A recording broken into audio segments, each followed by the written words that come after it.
back to the Culture Call on Praise 93.3 with L. Spencer Smith. Our desire is to reach and empower the community by discussing a cross-section of relevant topics from various perspectives that are essential to its growth and interpersonal connections. Be sure to save our call-in number, 205-752-4800. Be sure to install the free Praise 93.3 app so you can send L. Spencer Smith a message or topic idea. Search for WTSK in your app store.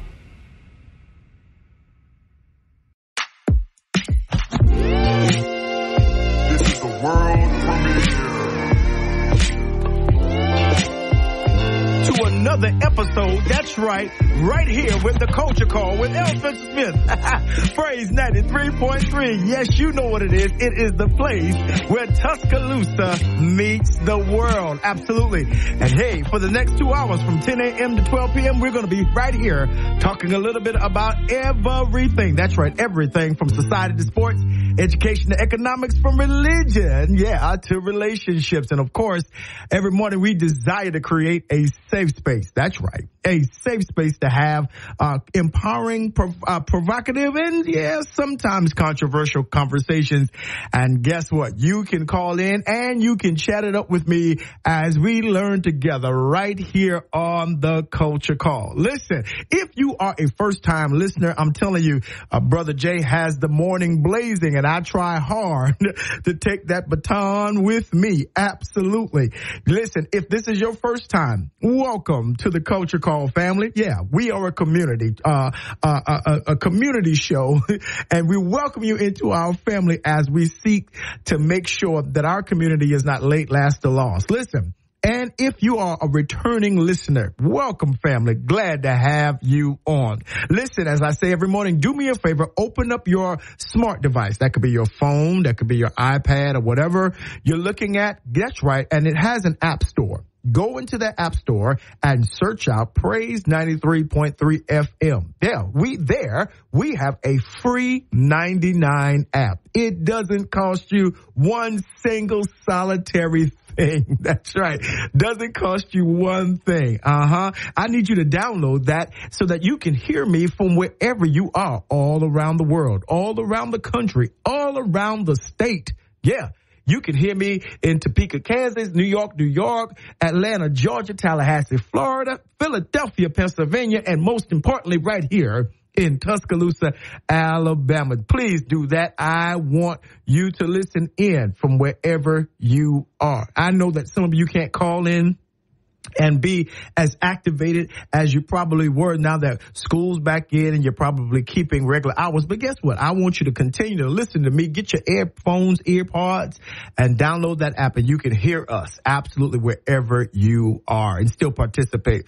On that app as well, you can chat it up with me. That's right. You can go ahead and do that and make sure that you know, if you like the show, if you know what's going on, if you don't know, you can ask me your questions and tell me how I'm doing. Yeah, tell me if I'm doing well. Tell me if I'm stinking up the joint. You know how we do it. My feelings are not tender. I just simply want to hear from you. Yeah. Listen, a lot of you have been doing this, and I thank you so very much. It's part of what I do here every day. Yeah. And so you can email me your public service announcements and events to culturecall.praise@gmail.com. Push pause, rewind. Let me tell you something. I want to be the one that tells everybody what's happening in your neighborhood. That's right. And people who mail in will tell you. That's right. But I'm going to say it on the air.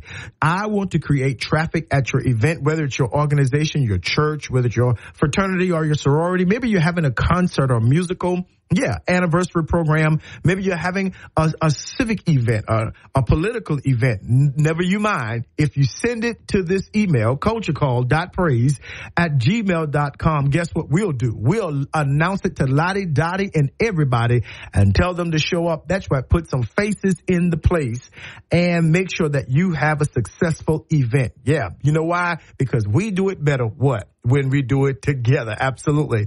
And of course, you can always call in 205-752-4800. That's 205-752-4800. And you can call into the show. And definitely, as I said before, you can do it even on the chat on the app.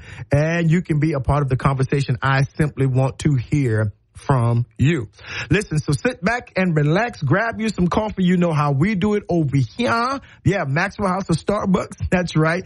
Get you some good old herbal tea, whether it's chamomile if you're trying to calm down. Maybe you're just getting off of your shift from work, or it's some little green tea. Gives you a little caffeine kick. You can add a little lemon, or, they have peach green tea. You can do all of that. Gives you a caffeine kick to get your day started. Definitely, you can get get hydrated with some alkaline water.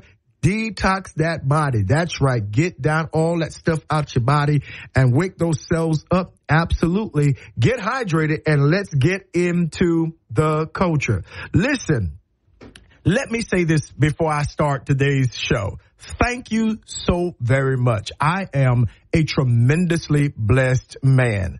Listen, from Friday all the way up to yesterday, which was my birthday. Yeah, September 18th, I was born. That's right, in Charleston, South Carolina. And I'm telling you, the way that you all have just poured out well wishes and sent gifts, sent cash apps, all that kind of stuff.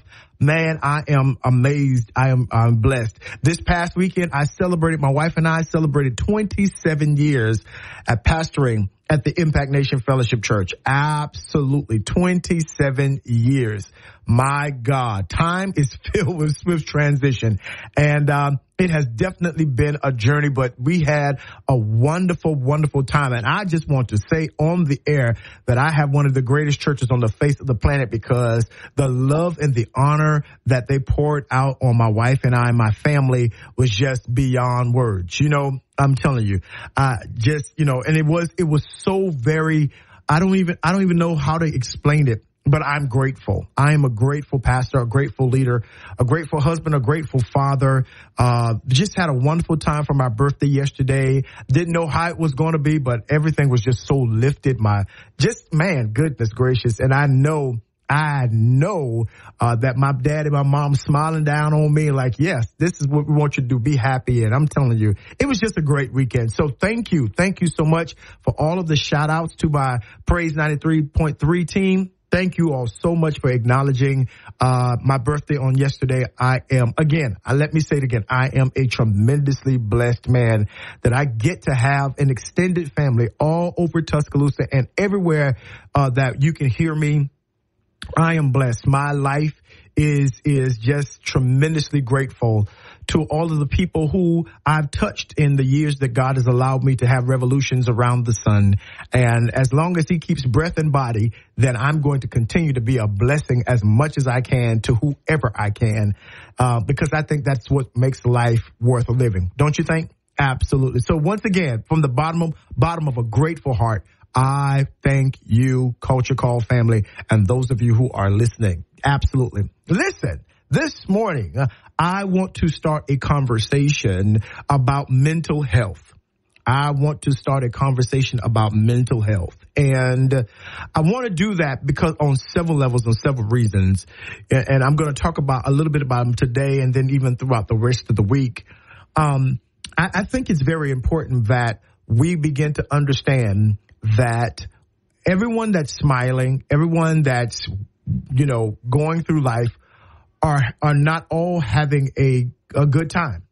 If I can just say it like that. It's not always been easy, and it's not always easy for everyone. And I want to make sure, even though I know it's not Mental Health Month where we focus on that, it can never be, too soon or too late or too many times that we begin to make sure that we are doing okay mentally. There are a lot of things that's going on in our world, in our country. And, you see things on TV, you see things on social media. We are in information-driven age. And sometimes that information can cause us to get in a certain space in life, get in a certain mood, a certain mentality, a certain attitude can come in. And by the time you know it, that depression, anxiety, discouragement, all of those things creep into our world. And, because of what I do on the daily, and because I believe in relationships, that we are not just a part of each other's lives simply for the good times. I think that a relationship is for every time. You know what I'm saying? That it is something to, to be that brother that is born for another one's adversity. That when you are connected to someone, you take ownership, maybe of not what happened, but you take ownership of that journey to walk with them, to recognize, to discern when something is not quite right. And because, here's what I believe, that we have been created to be creatures of peace. Because I believe that we have, even in our own biological systems, that we have been given a peace mechanism called homeostasis. That just simply means that everything in our bodies, every system in our bodies have been created to maintain peace. That when that peace is disrupted, it shows itself in disease and other kinds of, sicknesses and things of that nature. And so I believe that outside of us, not just inside of us, but outside of us, it's that same thing, that we are for each other's stability. And I think when we look at the course of the world and the speed of the world, I think it is something that we need to really focus on in terms of mental and emotional health. And we can never say that too many times.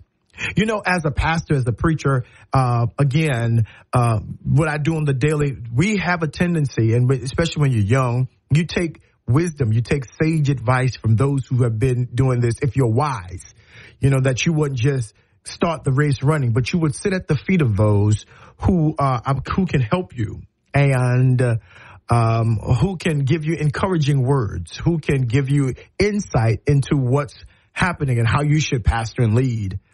One of the things that, they tell us, and, when we are young preachers, is make sure you take care of yourself and make sure you preach joy, preach praise to your people, and you can do that. Because when I started out, that's kind of where I was, just preaching joy, preaching praise, preaching hallelujah. Thank you, Jesus. Glory to God. Because in their minds that will be the thing that will lift up people's spirits, their souls, that if we kept them in perpetual praise mode, right? And what I realized when I really got into it is that there are some nuances to people's lives that a quick sing or a snappy sing or turn around 7 times or a church hymn didn't always work. That these people were coming to church looking for answers, looking for solutions to some of the most difficult problems that they were facing. And because in our community, and that's the Black community, that we are really private, our journeys a lot of times are private, our situations and what's happening in our worlds are to be kept undercover, then of course church and that kind of whole religious environment becomes performative. What do you mean? Good. Glad that you asked. It's performative because we come to church or we come around people and the best we can do is to make them believe that everything was going well, that we didn't have a problem. Of course, the hymn says it is well with my soul. And that is definitely a positive confession. And I still tell people to say that. But one of the things that we do need to recognize is that our platitudes and sometimes our affirmation, our churchy affirmations and our churchy sayings and all those things don't work when someone is looking for an answer that they've got to go back home to. When someone has been being abused or in an abusive relationship or a cycle that has taken them down and through. Maybe someone has lost a loved one, a child, a parent, or whatever. Maybe someone just lost their job. And some of the churchy sayings that we say, and again, I'm not blaming it on the church. I'm just talking about this whole understanding, gaining an understanding that people oftentimes need more than just those sayings. They need someone to recognize and to discern, to have a facilitation that can say, are you really okay? I know you praised it. Listen, you shout, girl, you sang that song. Doc, I'm telling you, you preached today. But yeah, is there something, are you okay? Are you okay? Yeah. Is there something going on that we need to talk about, that I need to pray about? Listen, you don't have to go in detail. You don't have to do that, but would you just tell me? I just need to know that something is going on, because that will add fervor to my prayer. I'm going to pray anyway because I'm discerning. I'm going to pray anyway because, I don't believe that my steps would have been ordered to even ask you the question, was something going on, if there were nothing going on. And because I'm not a spooky kind of person and I'm not a nosy kind of person, because of course you do run into those people that they just want to know. They don't want to know to pray. They don't want to know. No, they just want to know to be nosy. But then I believe that there are people that are around us that can sense exactly that there is something that's not quite right. And I think if we don't give opening and we don't give way to that, if we don't give way to simply asking people, are you okay? What's happening in your world? Then we will miss a tremendous opportunity. For the last couple of months, I've been working on putting this particular show series together about suicide. And what I'm learning is that, intervention is so critical in that mode. I'm talking about there's got to be someone that steps in, someone that recognizes pain that's unspoken, someone that recognizes a difficulty in emotions or a lack of that emotional stability and intelligence. Someone has to recognize when this person is going through a mental challenge, especially when that individual, seemingly is always good, seemingly is always at peace. Yeah. We've got to begin to go beneath the surface. And I mean, so many influences are out there that will cause our minds to wander, that will cause ourselves and our souls to be abused. We cannot discount in this hour the kind of trauma people have seen, the kind of trauma that people experience on the daily. That whether it's societal trauma, whether it's racial trauma, whether it's health trauma, whether it's relational trauma, financial trauma, people are suffering from PTSD from a myriad of life experiences. And one of the things that we cannot do is just sit on the sideline and say, oh, he gonna make it all right. I believe that. I believe that, Jesus is gonna make it all right. I really do. I believe Christ will do that. I believe that he does give us his peace. I sincerely believe that. But there are people, when we live in the human context, there are people that need help in navigating how to get to that peace, how to get to that stability. That does not negate the fact that they need answers to certain questions that they're seeking about. And I'm not saying that you and I can give them all the answers. No, none of us are God. None of us are God. But I believe that there has to be a system of people, a community that encourages this seeking towards stability. The text says in James, a double-minded man is unstable in all his ways. That double-minded man is simply this kind of man. That man that's finding it difficult to make a decision, that has more questions in his life than answers, that he has more confusion than peace. He has more questions, than results, right? That he's a person that's afflicted. She's a person that's afflicted with a bunch of experiences, but no resolution or resolve, right?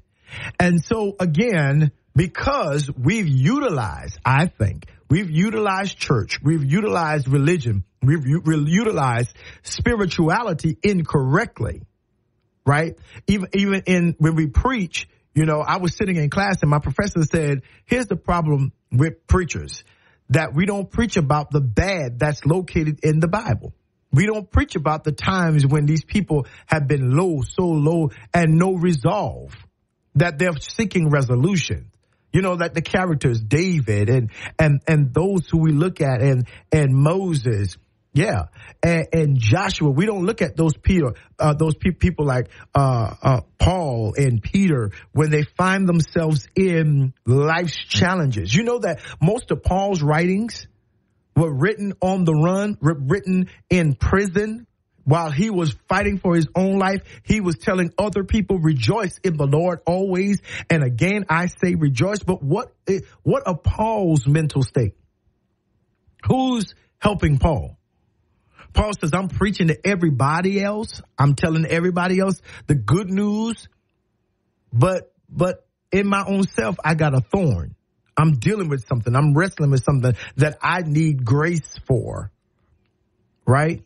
And we're living in a world that wants grace for ourselves, but we don't necessarily know how to give grace to others. And that is extremely problematic. Yeah. We want people to give us mercy, but we want vengeance on other people. And I get it. I get it. You know, and so this whole idea of this human experience, especially when it is impacted by a spirituality or a spiritual teaching or a spiritual doctrine or a religious doctrine that doesn't necessarily just say, but you need peace, try Jesus. And I know many people who have tried Jesus and still have not been able to come to some mental reckoning about some of the trauma that they have in life. See, I want to say this, and I may get in trouble, but guess what? I live for it.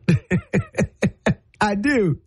Coach Carl, I don't believe that believing in Jesus, believing in God, having faith is an escape clause for any kind of experience, any kind of existential experience. I believe that part of our lives is being able to navigate the ups and downs, the vicissitudes. I believe that a part of the human existence is learning that not every mountain you can speak to.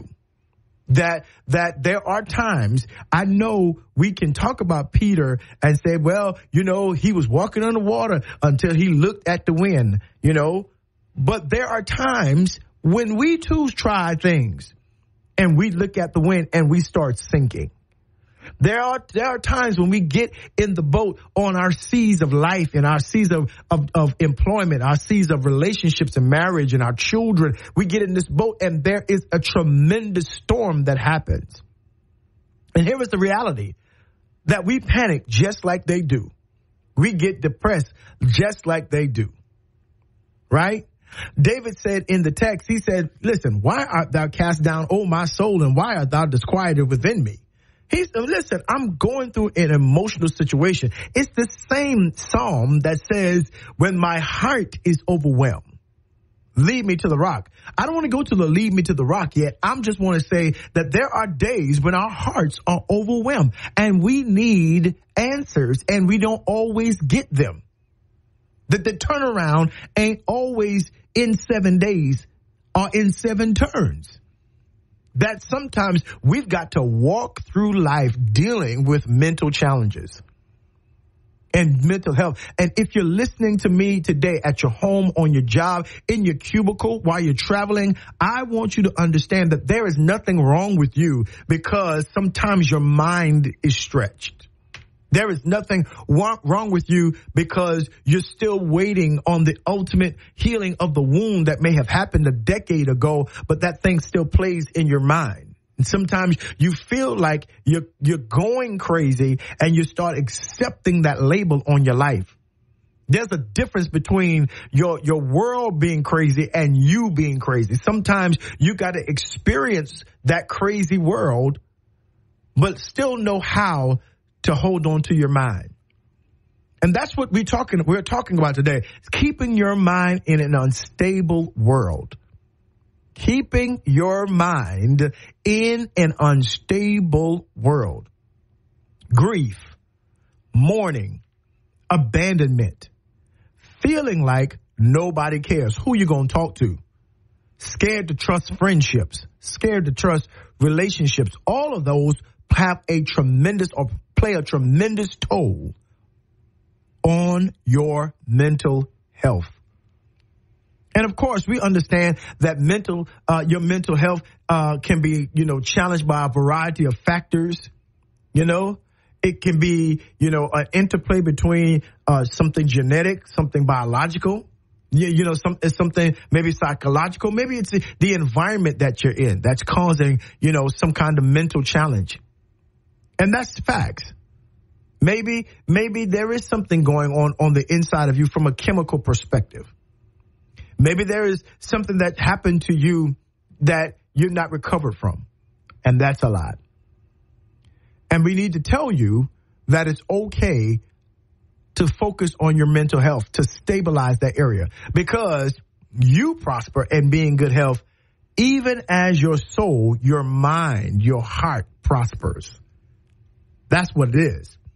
That even this might be the best days of your life, promotions, and you might have gotten married, or, you might have just celebrated a birthday. But if it does not go well with your mind, if it does not go well with your soul, that's a lot. Then you're not going to be able to enjoy anything. This past weekend, or maybe about a week ago now, that one of the top gospel artists, Kirk Franklin, just revealed that he just found his real father at the age of 53. And I can remember Kirk and we started out when I was in college, and he started the family when I started my group when I was in college. And he got the big break, nonetheless. And, you're sitting there thinking that this person is at the apex of the world. They just shot up millions and gazillions of records and playing on every major stage and all of that. But inside of him, he's blessing other people. The reason why we sing and I Smile and all these other amazing tunes that he's done. But on the inside, there's a little boy that feels abandoned and a fugitive while he's blessing the world. While he is championing the causes for other people, he's going home wounded. He's sitting down writing. And he said something so very powerful. He says, all I've known myself is as broken. I've never known myself as whole. Can I tell you that thing sent a reverberation around the world? That phrase, that I'm trying to keep it stable as a father with a family, and this demeanor, hosting shows and making appearances and doing tours and doing concerts. But I know that I am broken emotionally. I know that I am broken mentally. And at 53 years old, he finally figures out. But the road to that, can you all imagine the road to that? The road to just get, the interstate just to get a piece of comfort, a piece of peace, a modicum of mental stability that he lives 53 years. Why do you say that? I'm not here to talk about his journey because it's not my journey. And I think that we do a great disservice to a lot of people that are transparent. We do a great disservice when we try to hitch our train and we try to live vicariously our own experience through their pain, because everybody's experience is individual. It's unique to them. And I saw a whole lot of that. There are spaces and places that there need to be major discussions, and I believe that he allowed that to be out there.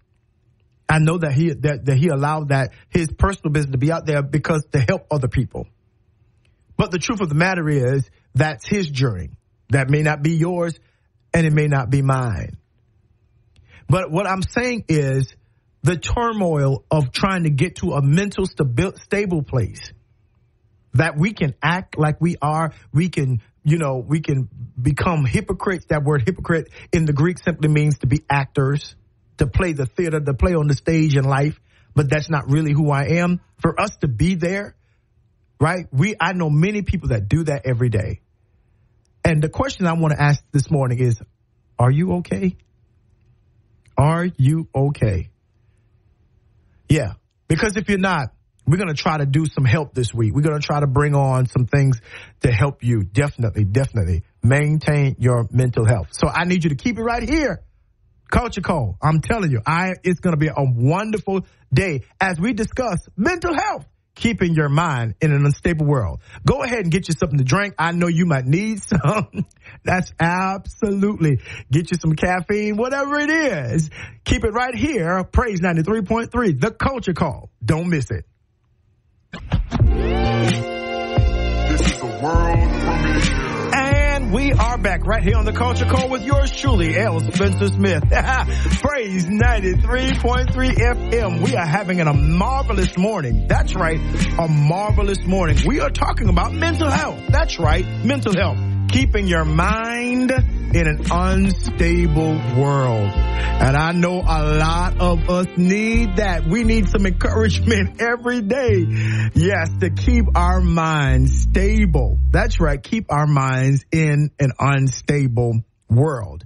I tell you that because we're living in an information age, that a lot of times we can allow certain spaces to come into our lives, and we don't do a good job of teaching and holding each other accountable for protecting our gates. What do you mean, protecting our gates? That what we watch, what we see, what we hear, you know, those things that can get certain ideas and notions, you know, how we say in church, certain spirits, yes, certain flows to come into our lives unaware, because we are grasping and reaching, and part and parcel is that we are kind of nosy. Yeah, that we are very, you know, I want to know oriented. And so that sometimes leads us down certain roads and certain rabbit holes to get into things that perhaps sometimes we shouldn't even get into. And that can be a contributing factor to a lot of mental instability, because now you got information that you don't really know what to do with. That now you've got another source of input that you should have never known, that's trying to assist you, inform you, or even control you to make the decisions that you make. And I think that's very important, even as we have this conversation about mental health and how we can keep our minds. You know, I think about the causes when I sit down and talk to people about the causes of trauma, about the causes of, you know, of those things that come to cause our worlds to reel and to rock. First of all, trauma is going to bring drama. And let me say that again, because I need you to get that. Trauma is going to bring what? Drama. That it is in that space. It is in those spaces that we, you know, something happens to us and it doesn't heal, or worse yet, it doesn't heal quite right. Then I think it's very important for us to understand and recognize that it's those areas that oftentimes keep us in a place of always wondering, can't go to sleep because we're always thinking about it. We're playing it over and over in our minds. It could be a conversation, a very difficult conversation that you had. It could be a childhood experience. It could be, you know, a very angry discussion, or a very heated and maybe sometimes even violent experience that you suffered. It could be the ripping away of something that was very, you know, that you needed or that you wanted, that you desired, or better yet, something that you never really had. Trauma, that it jolts our lives. And that jolt is not something that we can just shake off overnight. That thing will cause you to lose your appetite. It will cause you to retreat, to become introverted, reclusive, to hide. It will cause you to not want to deal with people, not deal with life. It will cause you to make statements like, I never want to do X, Y, Z again. I never want to be married again. I'm never going out on a day. I'm never trusting people again. I'm never doing this. And those nevers are fueled by trauma. Those nevers are fueled by that pain and that hurt of unresolved situations. You know, that you could want something so bad, desire, you could expect and want, and it doesn't turn up always like you want it to. doesn't happen, and that thing can take a toll on you, that you just abandon a certain area in life that, yes, you should be a part of, yes, that it should be afforded to you, but to avoid the pain, to avoid the trauma again, then I'll check out. And Culture Call, how many of you, if you will be honest, are living a checked out life? Nope, I don't do people. I don't do places. I don't do things. I go to my job. I really don't do that much there. I have these little really paper thin relationships, or, I'm very cordial, but I'm not invested in anything because I've invested myself in many things in the past. And as I've invested myself, I've not come up with any kind of bonus, any kind of benefit, any kind of dividend for what I put into it. Have you ever been in a situation where you put so much in and you got so little out of it? If anything, those things are the things that create trauma. And with trauma, it comes drama. Now, that's the thing, because you will take the trauma and avoid the drama, right? Because you're saying, I don't want any more complications in my life. Now, this is important. This is important because when traumatic situations happen, you ready? When traumatic situations happen, it is an indicator that you need some level of therapy. That's not just, and I'm not just talking about an altar call. Yeah, we need that too. We need the altar calls too. I am definitely not discrediting the altar call, right? But there then has to be a strategy for recovery, and you don't get that at the altar call. I've experienced so many people coming up to the altar over the years, and I've ministered to them, it prophetically, advisedly gave them, a level of counseling, tried to make some kind of understanding, and as accurate and specific as I was, it does not, and it did not at that time, address the fact that there may be something in their mind that they need to be healed from. That there may be a door that they forgot was there, or that's shut and locked. Yes, I hit it right. You talking right, Reverend. You said that. You sure did hit the nail on the head. Great, good. All of that is wonderful. But then when that person goes back to their seat, or when that person gets in their car and goes home, when that person goes back to her work, what is the responsibility of recovering from the trauma? We got it. We got a level of solution, but that person still has to learn how to trust again. They still got to learn how to live in that new way. One of the things that we learn is that the Bible does not record every experience of every individual that was alive at that time. And even those that they record, we see them go through traumatic moments. Right? We see them go through traumatic moments where the resolve is not even what you think it should be. Right? It doesn't end on Gideon's life doesn't end on a high resolve. Read it. David's life doesn't really end on a high resolve. I mean, facts. Solomon's life did not end on a high resolve. Exactly. Most of the disciples made apostles' lives ended up being martyrs, ended up being in death. They were in tremendous travail. A lot of times they were establishing, but they were also in hiding. They were on the run. A lot of them were fugitives from the inhumane justice, and I put justice in air quotes, of the governments of their time. Moses' life did not end on a high note. He didn't get to enter into the promised land. You see what I'm saying? So, I know, and listen to me. I utilize that book to bring joy, to give a revelation. But I believe that the text says that all of these things were written aforetime that we might have learning. That we might learn that these people are not folks that just dropped out of heaven and just were able to overcome and surpass every one of life's situations. David's child died. Yes. I mean, his family was a wreck when you read it. Yeah, I'm talking about the Lord is my light and my salvation. That's what I want. Yeah. That the Lord is my shepherd, I shall not want. That David, that was his man. Absalom, you know, the rape of his daughter by her brother. I mean, it's just a whole lot going on. A whole lot going on. A whole lot going on. And sometimes we stop with Goliath and then we put him on the throne. After Goliath, but he had to survive the threatenings of Saul. And after Saul, we put him on the throne and we sent him out to the sunset. But no. Part of David's life was extreme trauma, extreme pain.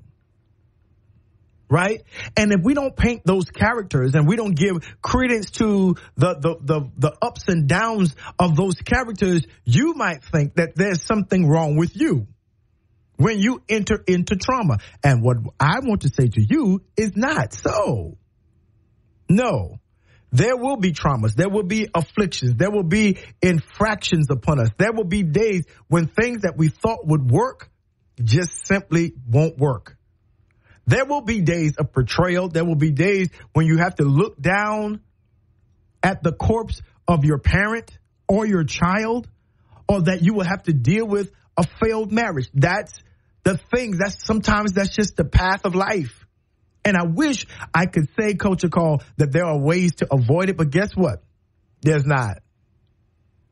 Then why believe? Why believe? I'm going to get to that later. Because I'm going to teach you why we have belief and what does belief do to our mental health. That's what I'm going to deal with that. But let me just do what I'm doing. Right? And you drink that coffee and write down these notes while I'm talking. Right? You put it in the chat. You hit that on that chat and tell me, here's what I'm thinking. But the reality is that no matter what kind of, lifting your hands and doing all that, it doesn't absolve you from living life. And sometimes that life is filled with trauma. Sometimes that life is filled with something that's so bad that it can shake you and it can cause you to shut out so many things that you kind of forget a space in your life. That's absolutely true.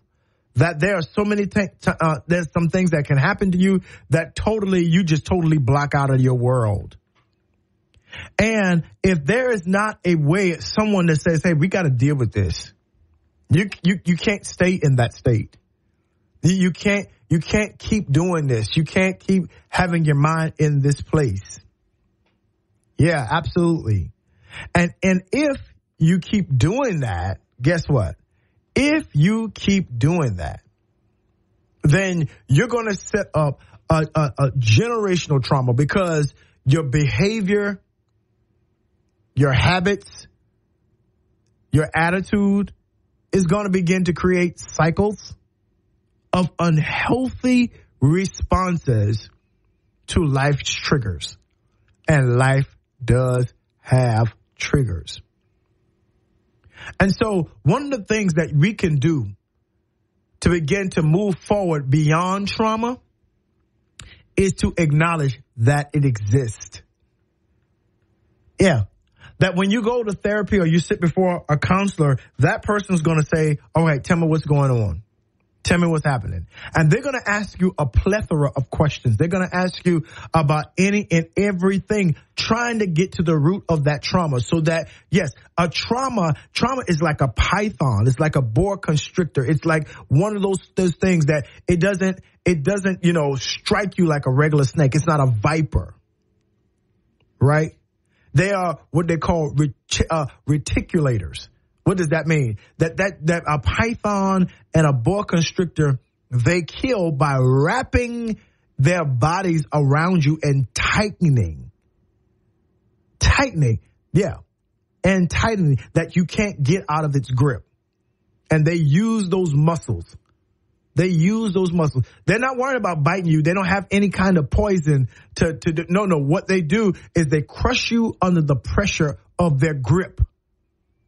That's what they do. They crush you under the pressure of their grip until you just give up, until you lose life, lose breath, lose air, lose consciousness. They cause so much trauma that you just say, you know what? I don't want to do this no more. And then when they are assured that you have given up, then they begin to swallow you whole. And that's what trauma does. And that's why you have to admit and acknowledge that there is a traumatic situation that happened that's causing me to be off kilter. See, it's all about your mental health.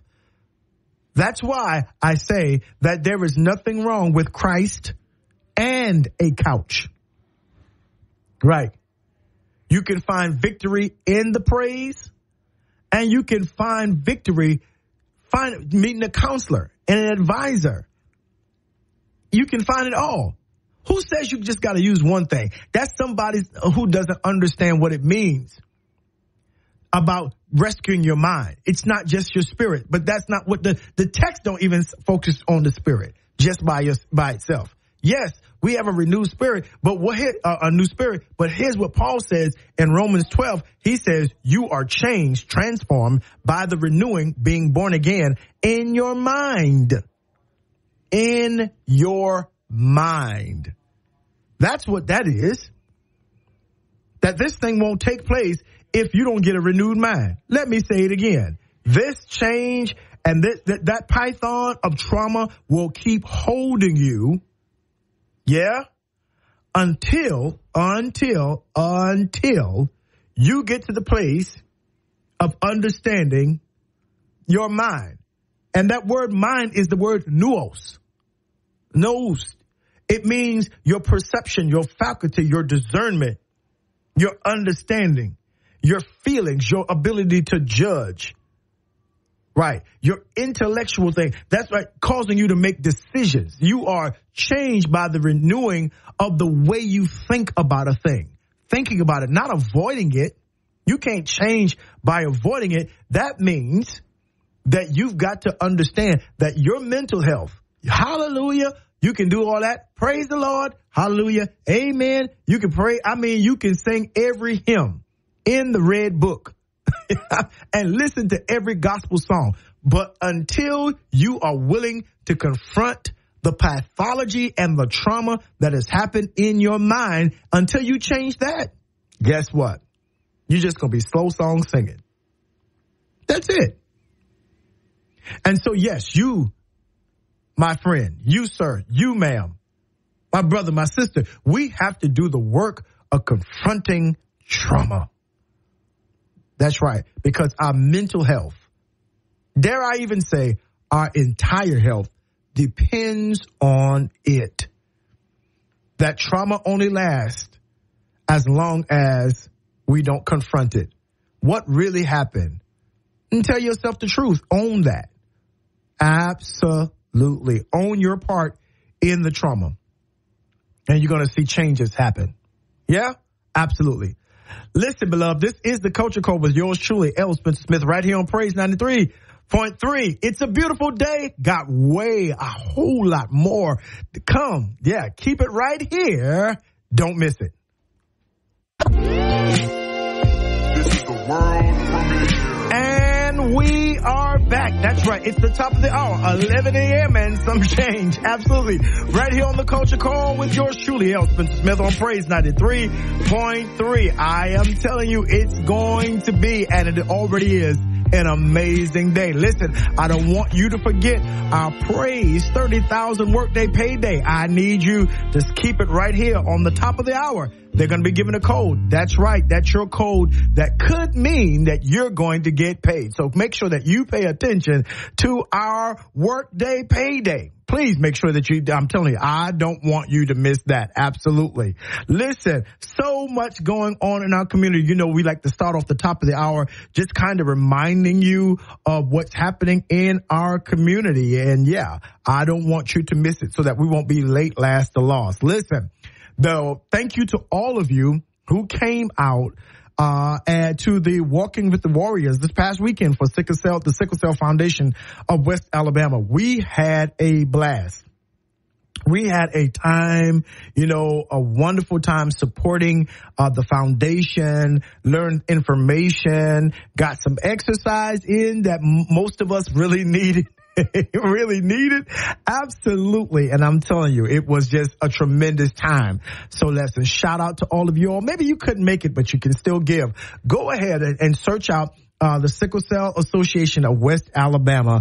Go to their website and you can definitely donate. The donations are tax deductible. We need as much funding as we can get so that we can support research and we can help out our warriors who are living with this unique genetic disease, right? This blood disease. So definitely go ahead there.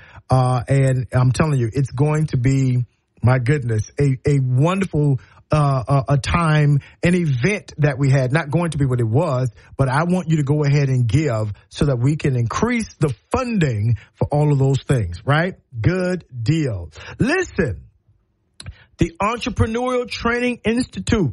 Yeah, the Entrepreneurial Training Institute. So if you are an entrepreneur, budding entrepreneur, that's a desire of yours, get up. You still have more time, and that time is today to unlock the key to your company's potential. Today begins, that's right, today begins that class where they're getting ready to train you and how to set up your business. That's right. It's a 10-week virtual intensive business development program, training program that's going to teach you how to develop your business plan. That's right. So you can get that money from the lenders and all that to start it, right? Your financial literacy, assessing your profit potential, knowing how to make the most money that you can, and who's your target market analysis. They're going to do all of that. They're going to teach you how to do that beginning tonight. Listen, you got a few more, because it begins from 6 to 8 p.m. So, hey, listen, you got to do three things. There are three requirements. Number one, you have to be a minority, you have to be a woman, or you have to have a veteran-owned business. That's right. Now, you must be incorporated. So if you've not done that already, you might miss out on this time. But I'm sure there'll be another time. But you got to be incorporated, right? And then you must pass an interview. You must pass an interview. That's all going to be done tonight via Zoom webinar. You don't want to miss it. You can catch it up at www.usminoritycontractors, one word, usminoritycontractors.org. Again, that's www.usminoritycontractors.org, right? You can go there and you can begin to set that up. Yes, classes start tonight, this evening, at 6 p.m. to 8 p.m. And that's Eastern Standard Time. So that's 5 to 7 Central Standard Time. That's us. So, yes, go ahead and do it now. Don't miss it. Those of you who are listening to me, who are budding entrepreneurs, we've been saying it all last week. We want to make sure that you get that done today so that you can be a part of those 10 classes to help your business ventures. Good deal. Listen, maybe you have a student. It's important. Maybe you have a student that wants to attend the University of Alabama. Well, the University of Alabama Alumni Scholarship Assistance Program wants to help out those high school students who have that particular aspiration to attend the University of Alabama. It is on Thursday, September 28th, 2023 at 6:30 p.m. That's Central Standard Time. So it's 6:30 p.m. at the Birmingham Museum of Art. The Birmingham Museum of Art. And they want you, they're going to have an ASAP coordinator, the one that is specializing in that program. That's right. To help you actually apply to UA, to know whether scholarships are available, how to make your scholarship stand out. And they're asking that you would come to this particular seminar before your child applies to go to UA. They want you to come and do that before your child applies to go to UA. So it is the Alumni Scholarship Assistance Program, ASAP. That's right. As soon as possible. Go ahead and you can register. Oh, my goodness, this is a long one. At adm.usac.edu.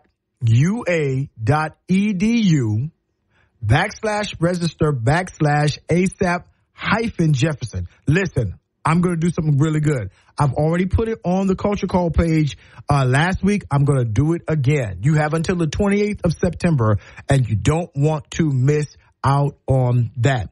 Good deal. Good deal. Don't forget also, in terms of entertainment, the night out in Paris. We gave away three free passes. There we go.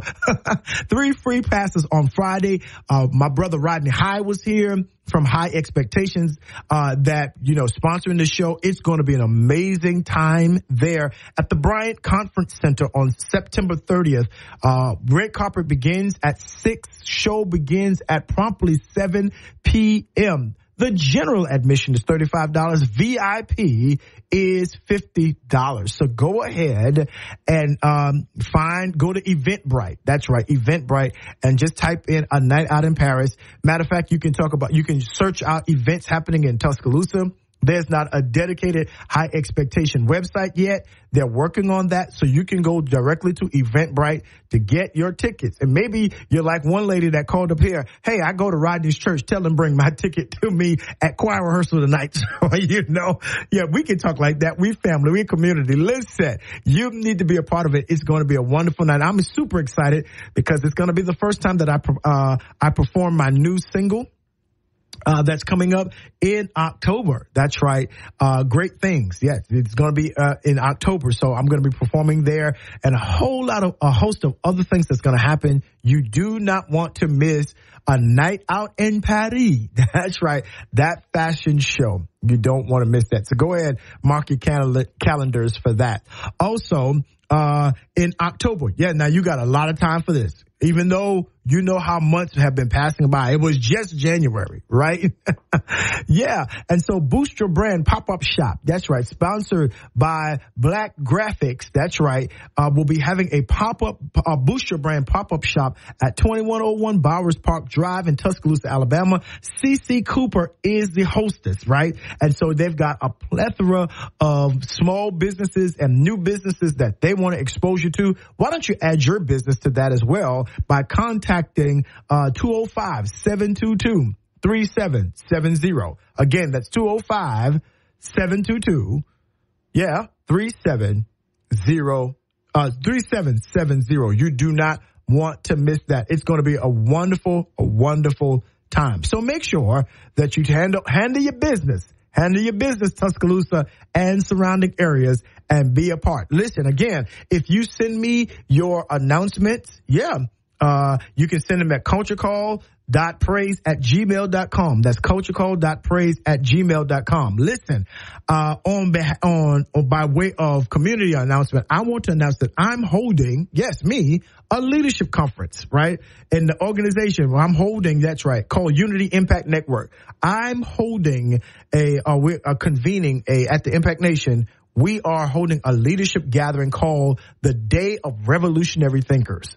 I'm telling you, we had an amazing time like last year. Leaders from all around the country came, and we're talking about this year pivot.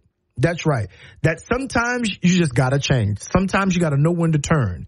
And part of the difficulty in leadership and organizational development, whether it's your church, whether it's your, fraternity, whatever, sorority, whatever it is, you got to know when to make changes. You got to be able to read the signs on the wall, the handwriting on the wall, and the signs of the times to know when, it might be time to do something different. Well, we're going to be talking about that on next week. And I believe today they're running a promotional that they're creating some space for special registrants. That's right, in honor of my birthday. The first 52 people that go ahead to bit.ly/pivot2023. That's right. You can go to my website not my website, but you can go to my Facebook page and check it out. If you register today, they're giving out a discounted registration. But you need to be, if you are a leader, from next Thursday evening to Saturday morning, we're going to be there teaching you how to master the pivot.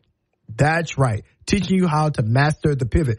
If you're a musician, if you are a singer, I'm going to be talking about how to really get into the industry, how to understand the difference between industry and ministry, because we've got a lot of talent here in Tuscaloosa and the surrounding areas who have those particular high aspirations. But don't just go making demos and records and you don't know exactly what you're getting into. It's going to be an amazing time. And you do not want to miss it. We've got amazing leaders from all across this country that we're bringing in that's going to show you how to make the pivot. That's right. And so, yeah, definitely you want to be a part of that. That's right. If you're interested in that, definitely you can hit me up on the chat on the app. And we'll connect you with the right information. And it's going to be on my Facebook page, all of my pages. You don't want to miss that. Absolutely. Wonderful. Listen, today we have been talking about mental health. Mental health, keeping your mind stable in an unstable world. That's right. Keeping your mind stable in an unstable world. And in our last segment, we ended talking about trauma. And we understand that not everyone is dealing with mental health challenges simply because of something that happened to them, an experience that left an indelible print on their mind and in their soul. We understand that when people that deal with mental health, some of them it's about genetics, right? Certain mental health conditions, like schizophrenia, bipolar disorder, and depression, they have been linked to specific genes, right? And so, sometimes it just, I hate to say it like this, but it runs in the family. But here's the deal. But it might have ran in the family, but it can stop running with you. But you got to know what you're dealing with. You've got to know what you're dealing with. And there is definitely help for you, right? And, that genetic kind of reaction, that genetic factor can cause you to deal with things that you had absolutely nothing to do with it, but it's just some kind of thing that's in your DNA. Guess what? That's a factor. And you need to know that. And you need to understand that, no, you're not going crazy. You just need to move and get the help that you need. And also, there are biological factors, not just the genetic factors, but there are biological factors. Yeah. That include brain chemistry, hormonal imbalances. It might be a certain time. If you're a woman, it might be a certain time in your life where the hormones are doing some certain changes and things of that nature. It could be because of physical illness or a certain level of disability. That's right. And so, when that brain chemistry, it begins to, get off kilter, it can create certain mental resolves and mental results that reflect itself in your daily life, and that can unstabilize your mentality, whether in depression or anxiety. That's right. You need to look into that as well. And of course, we already talked about, trauma and stress can be a part of, a tremendous attack on your mental health. It can be physical abuse, sexual abuse. It could be something like you were in the military and you had to go to war. The wars are not too far off from us. But there are many people who were college students and young men who are now older now in their middle ages that are dealing with the PTSD from those particular wars. It could be natural disasters. We had a tremendous tornado that came through this area years ago. But some people are still trying to recover from that experience. They were caught in the thick and the middle of the storm, and it took a lot away from them. And they're going through that. It could have been people are still reeling from Hurricane Katrina. Right. That they had to be displaced from New Orleans. And yes, they're living in Atlanta. They're living in Tuscaloosa now. They're living in Houston and all those different kind of places all around the country. But you just don't forget that. That's just not something that, that you can just shake off. Could be that as well. It could be a personal loss. Trauma could come that you had an unexpected death in your family. A child, or it could be, something that you weren't even looking for, a parent or, a spouse, something that just kind of knocked you off your kilter and can trigger mental health problems, mental health instability, chronic stress on your job, can create and have a significant impact on your mental health, right? And of course, not only, trauma and stress, but guess what? Early life experiences can create mental health situations. Now, why do you say that? I'm going to tell you. Because what we're finding now is that a lot of people who are in their adult stages are now dealing with childhood traumas and experiences that they pushed off or they forgot about or they neglected. You can pack it down so far into your mind, into your soul, that you really forget about the thing that happened. That's real. That is real, right? Like neglect, abuse, growing up as an orphan, losing your parents at a young age can create some kind of scar in your mental and your soul, right? And can have long-term impact on your mental health. That people who you needed, people that, feeling like you weren't wanted. We just talked about Kirk Franklin, going through all of that. That's an early life childhood experience. And guess what? He's in his 50s now dealing with something from his childhood. So before you shrug it off, that's a real thing, y'all. That's a real thing that we need to consider. Absolutely. Also substance abuse. Yeah. Substance abuse. That, have you ever known someone that they were doing drugs, recreational drugs, marijuana, they were drinking, they were doing all kinds of things. It took away, it robbed them. It did something to their mental faculty. Yeah, it did misuse alcohol and drugs, and certain medications can lead to that. Yeah, definitely substance abuse can, exacerbate existing mental health conditions. I know many people who all they were doing is thinking that they were smoking a joint. All they thought they were doing was drinking some Hennessy. All they thought they were doing. But it created a system, a cycle, or they got some bad substances. And that thing attacked their brain, attacked their mind. And so, you have to consider that as well. Yeah, those kinds of things that create mental health challenges. And of course, then you got environmental factors. I want to list some things so you'll see if you fall into this. Environmental factors like poverty and homelessness. If you think that a homeless person, we see, and even in Tuscaloosa, that homeless people, when you don't have a home and you're living in poverty and you can't take care of yourself, or you're living in an uncaring and abusive environment, these things can have a destructive effect on your mind, on your mental health, right? That you can lose everything. You can go to school.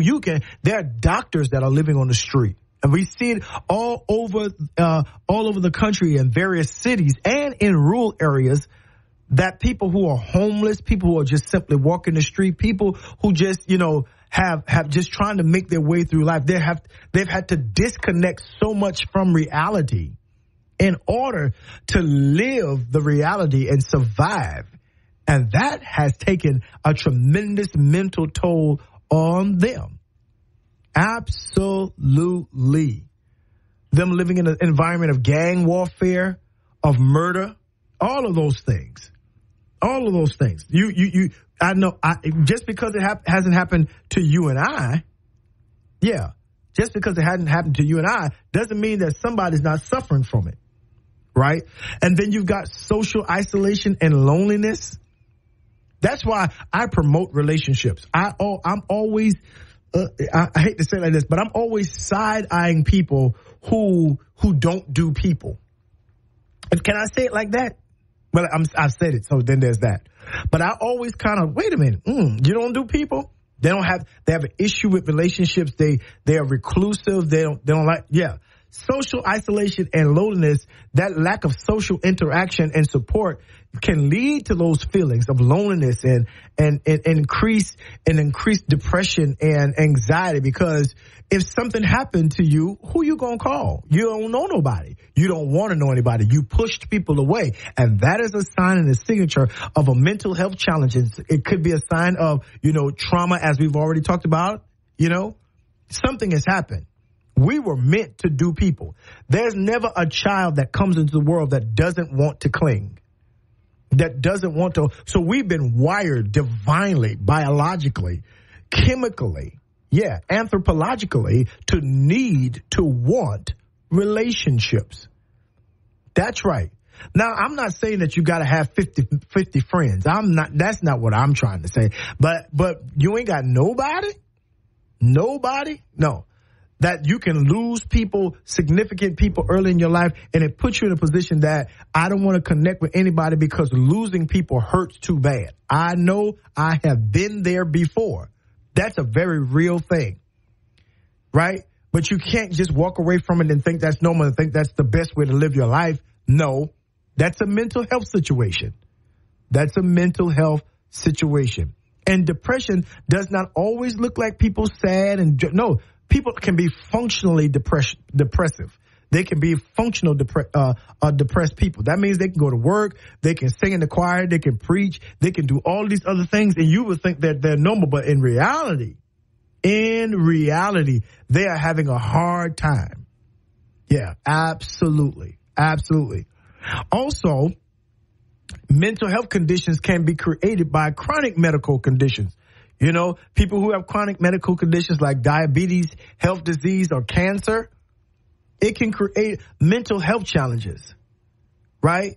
People who have had strokes or they're going through a process of recovery, you know, they're going through an extended process of recovery, that they were in accidents and that accident affected them in such a way that they've lost a lot, you know, they lost mobility. They've lost, they've lost a limb, an appendage, right? That their damage could be done to their face, and they've lost, they don't look the way that they used to. They have to depend on other people. That can cause, you better know that can cause tremendous health, mental challenges. That's right. It can cause tremendous mental challenges. Then they got to go through, chemotherapy, radiation. They're losing all their hair. They're looking at themselves, and trying to go through the process of being healthy, but it has a tremendous mental toll and strain on their mind. Absolutely. And so when you begin to look at all these factors, and some people are dealing with a couple of them, they're dealing with social isolation and a chronic medical disease, that they're suffering, but they're suffering by themselves. They got to go to dialysis by themselves and do that process. They've got to go to chemotherapy by themselves because they don't have relationships. They are lonely, and there are people even right now that even while I'm on the air, they're dealing with certain situations, but they're dealing with them alone. And let me say, I hate to wax biblical, but it ain't good for man to be alone. Two are better than one. You need, and a part of that mental health therapy is to create relationships, to let somebody in, to say, hey, I'm going through this. Can you walk with me? Can you walk through it with me? Right? There are people that have lost their jobs, and in this kind of economy where prices are going up and all these different kind of things, that's a hard thing. That can take a mental toll when you don't know how to provide, how you're going to provide for yourself and your family. That's a lot. And the reason why I'm bringing it this way, the reason why I'm discussing it in this form is because I want us to consider and perhaps even reconsider some of the ways that we've thought about this. Yeah. Some of the ways that we have thought about this. And because of that, I mean, we have to consider how it is, this journey of mental health that many have to walk through on the daily. Don't be impressed by a simple smile. Don't be impressed by someone who's, quote unquote, always the life of the party. Don't let that be that thing that disconnects you and say, I didn't even know anything was wrong. They're always laughing and joking. They're always. See, that's an indicator. You've never seen them sad. You've never seen them experience a bad day. That is a sign, Culture Call. That's a sign. Let me say it again. That is a sign, Culture Call. Absolutely. That's the sign. And, you know, unfortunately,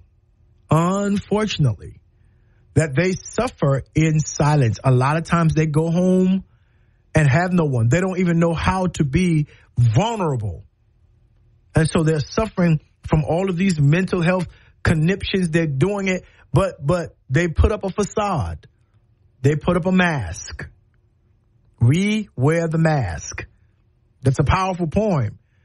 That even though when our foreparents were going through back in the day, they were in a tremendously deplorable state, having to deal with racism, slavery, and all that. But we wear the mask. They never knew, because, you know, we were always smiling. They thought that we always danced and we always frolicked. But think about the tremendous trauma that our foreparents went through, being, you know, blown away with hoses and having dogs sicked on them and not being treated less than human. Right. That tremendous trauma. Right. That's why a lot of our older generation, our silent generation, and even some are you know, deal with those diseases, Alzheimer's and senility and all those things. They've gone through so much trauma. They've gone through so much trauma that they couldn't even articulate it. They packed it down so much, and that by the time they got to a certain age, their mind just let go. Their mental faculty just let go. Whenever I meet an older person who has their mind, I have an aunt, she's 95 years old. And whenever I think about that, and she is sharp as a tack. She's not moving like she used to, but every time you talk to her, she's sharp. When you think about that, you're like, wow. And see, that you know, years ago, I know they were talking about United Negro College Fund, but they always said a mind is a terrible thing to waste. I need y'all to understand that a mind is a terrible thing to waste. And especially as our people, we need to pay attention to our mental health. I'm going to say it again. We need to pay attention to our mental health. And yes, I believe in Jesus. I believe in God. I believe in faith. Yeah. But I also believe that we need to know when we need to get help, professional help. He would not have ordained counselors and advisors and therapists if they weren't there to help us. Absolutely. Listen, this is the Culture Call right here on Praise 93.3 with yours truly, L. Spencer Smith. Listen, I'm telling you, we've got more of a wonderful show to go, but I'm telling you, keep it right here. Get hydrated. That's right. Get hydrated and don't miss it. This is the world premiere. And we are back right here on the Culture Call with L. Spencer Smith on Praise 93.3 FM. I hope that you are enjoying our conversation and that you are finding this information valuable. I told you all the rest of the week we're going to be dealing with some level of mental health surrounding, you know, various topics of how we can break out of trauma, how we can become to a place of not just peace, but a place of functionality. Because I think sometimes we oftentimes think that because we are performing that we're actually functioning.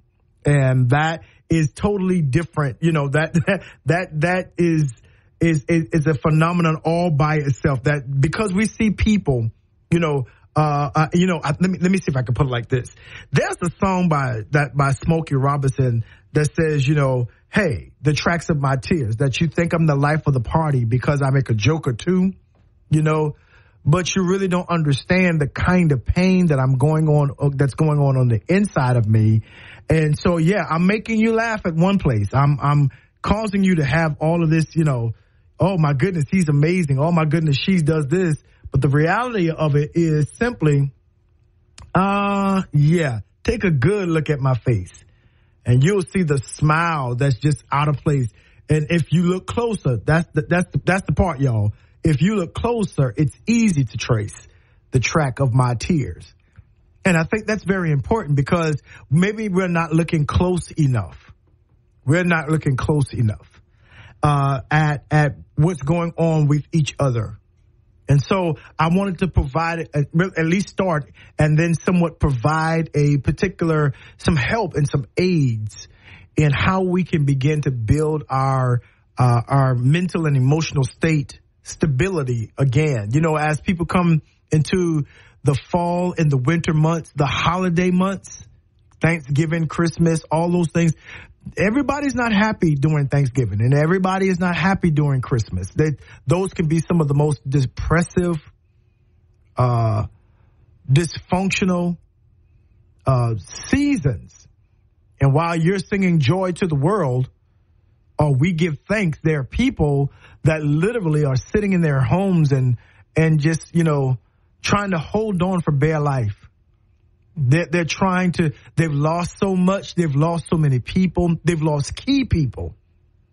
And, they've lost family, and they feel like they have no place to connect, no place to undergird themselves. And that's sad. Yeah.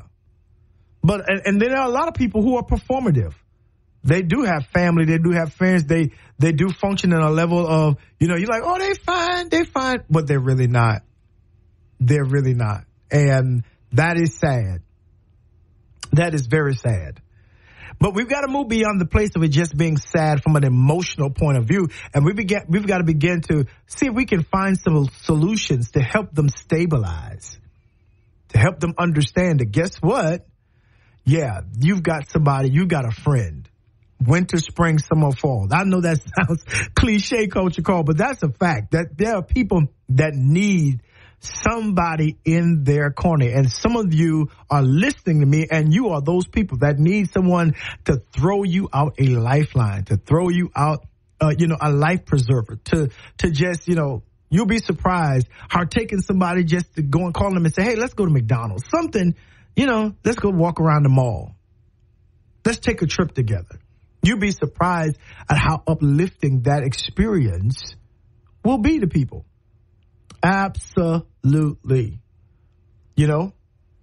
And one of the things that I share to people when I start talking to them about, creating a healthy mental path for themselves, I start talking to them about their belief system. What do you believe? Tell me what you believe. And of course, almost in Apostle Creed's fashion, I believe in God the Father Almighty, maker of heaven and earth. They go into that. And I'm like, no. I get that. My first ordination is in Methodism, AME Zion Church. So I know the rigmaroles. We also said that in our Pentecostal church when I was growing up as well. And so I know that. But tell me, what do you believe? What do you believe about you? What do you believe about God? Yeah. What do you believe that your life looks like now? Tell me what's going on. And they start unpacking certain things like, nobody's ever asked me what I believe. Oh, I know. I know that nobody's asked you what you believe. Because what you believe is what your mind begins to feed off of. It is the nourishment of our minds are what we believe. It's the belief system, right?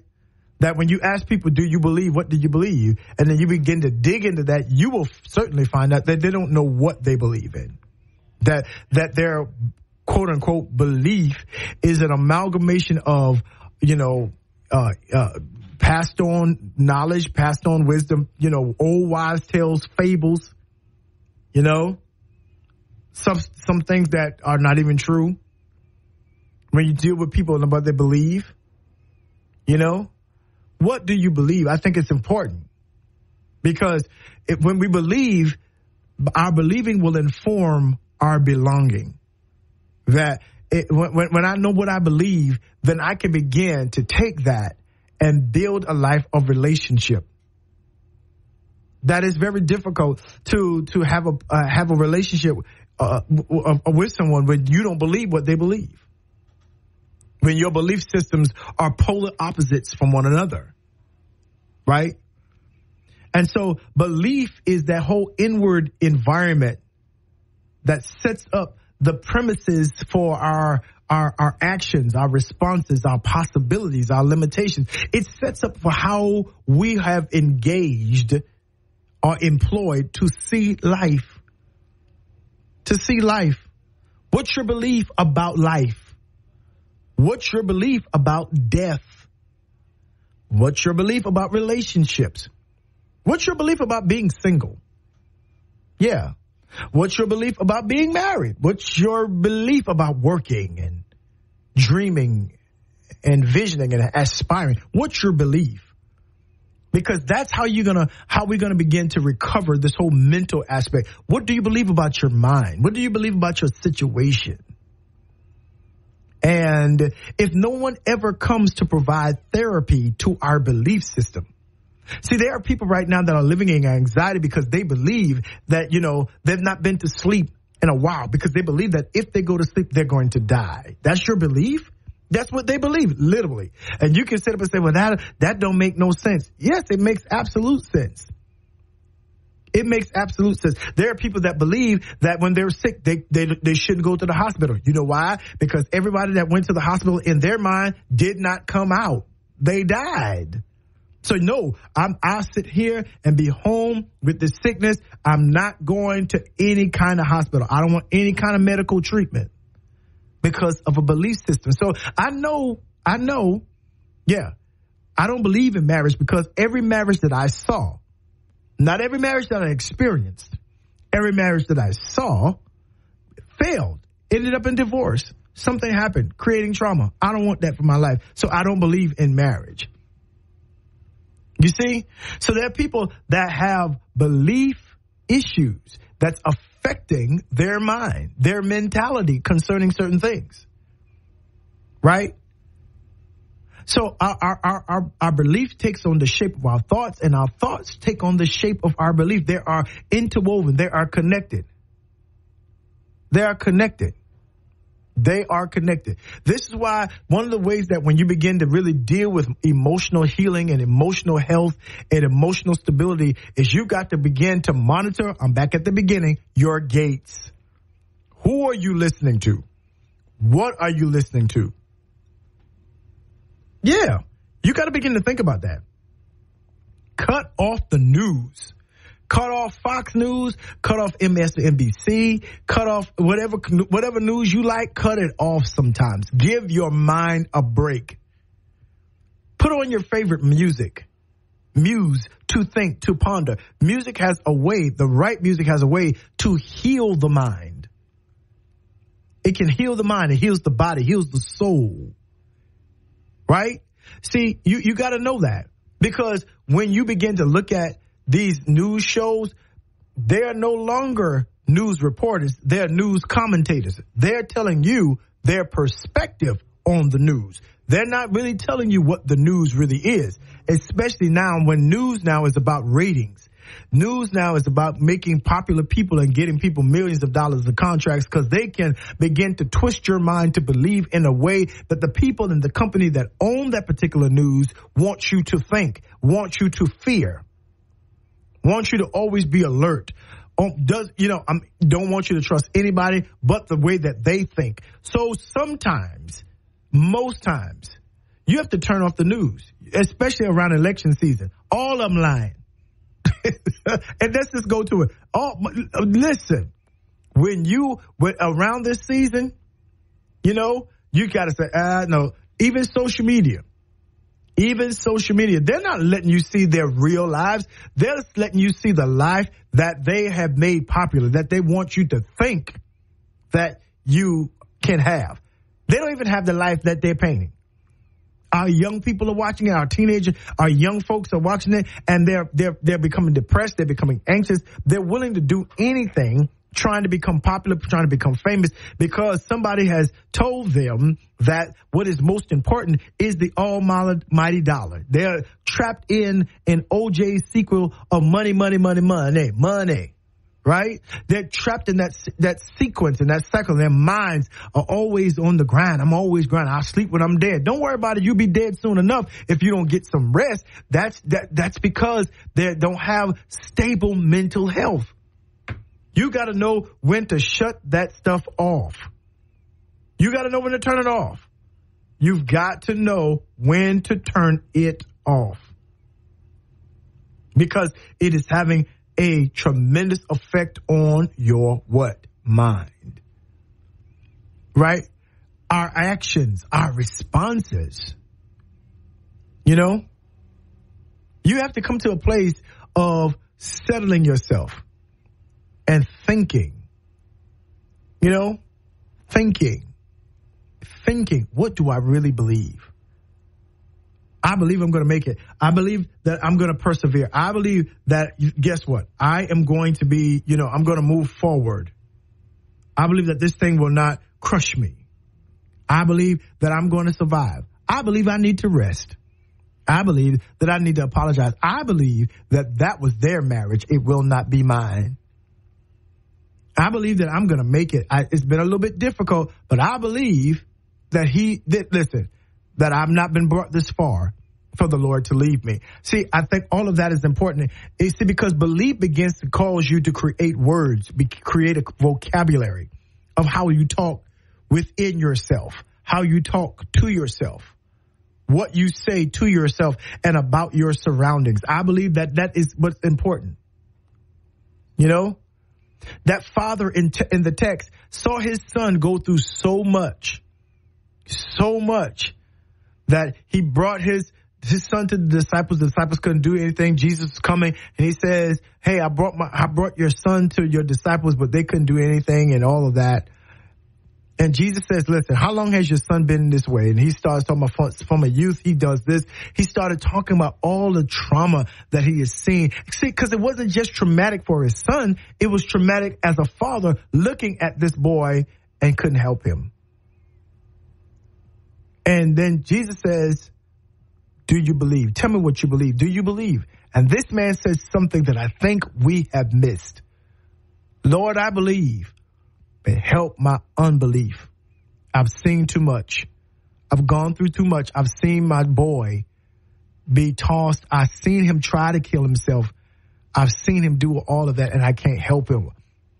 I'm not just asking you to heal him. I'm also asking you to heal me. Yeah. And so when we challenge you about what you believe, I think that's very important. As we talk this week about mental health. What do you believe? Yeah, what do you believe? Listen, this is the Culture Call right here with L. Spencer Smith on Praise 93.3. Listen, we're almost getting ready to land this show, but I need you to keep it right here. Drink you something and don't miss it. This is the world premiere. Well, Culture Call family, it's the end. I'm sorry to say it. Yeah, it's the end of another amazing show. But I could not have done it without your ears.